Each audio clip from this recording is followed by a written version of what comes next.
நீங்கள் துக்கத்தில் இருந்தீங்கன்னா கண்டிப்பாக அந்த துக்கம் மாறிடும், அப்படியே இருக்காது, அது சந்தோஷமாக மாறிடும்.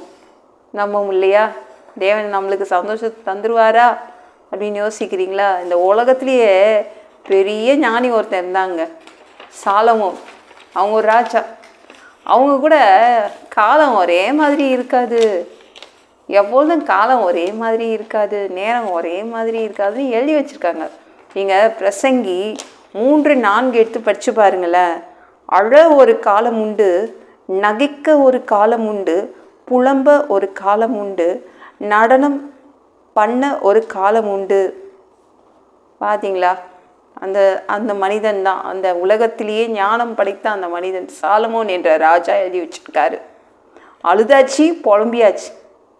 அப்போது இதுக்கப்புறம் என்ன வர காலம் என்ன வரும்?